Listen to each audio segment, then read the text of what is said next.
So bagamat nga po madami na ang sumasang-ayon na si Junmar Fajardo na ang GOAT ng PBA nang dahil sa kumbinsido ang karamihan na wala nang makakahigit pa sa record na nagawa niya bilang 9-time PBA season MVP at 13-time best player of the conference, ay tila hindi nga po naniniwala si Fajardo na siya na ang PBA GOAT. Ayon kay Fajardo ay masaya daw siya na mapabilang sa usapan ng GOAT, pero sa tingin niya umano ay malayo pa siya. Paliwanag ni Abay na sobrang dami pa daw kasi ng mas karapat-dapat tawaging GOAT ng PBA. Andyan umano si Ramon Fernandez na may 19 na kampyonato sa liga, kaya sobrang layo niya pa daw talaga. Marami pa umano siyang hahabulin. Bukod dyan ay ang sekreto niya umano para manatiling gutom sa kabila ng kanyang mga tagumpay na nakukuha, ay lagi niya umanong iniisip na wala pa siyang napapanalo ng awards kagaya ng MVP, Mythical 5 at iba pa. Hindi niya umano ito nilalagay sa isip niya kaya bawat conference umano ay ang mindset niya ay gusto niyang manalo ng unang kampyonato niya.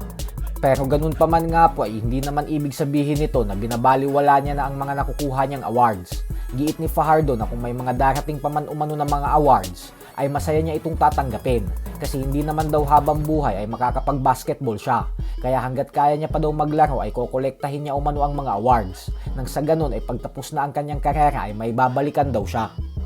Samantala, dahil nga po sa pag-champion ng San Miguel Beermen sa Philippine Cup matapos nilang talunin ng TNT sa Game 6, ay ang siyang dahilan kung bakit nakatabla na ngayon si Coach Leo Austria sa mga legendary coaches ng PBA na sila Chot Reyes at Norman Black sa dami ng kampyonato bilang head coach. Tabla na po kasi silang tatlo ngayon na may tigla 11 kampyonato sa PBA. Subalit napaka-humble po talaga ni Coach Leo gawa ng hindi nito binida ang kanyang sarili. At bagko sinasabi pa nito na ang mga players daw ang dahilan kung bakit sila nag-champion. Sa pahayag ni Coach Leo ay sinabi nito na dahil umano sa mga players niya ay nagmukha na naman daw siyang magaling. Ayon naman sa mga fans ay magaling naman daw talaga si Leo Austria na head coach. Hindi man umano katulad kila Yeng Giao, Chot Reyes, Norman Black at Tim Cone, pero hindi daw natin maitatanggi na napakahirap ng ginagawa ni Leo Austria na balansehin ang isang superstar lineup. So hanggang dito na lang po muna tayo mga idol.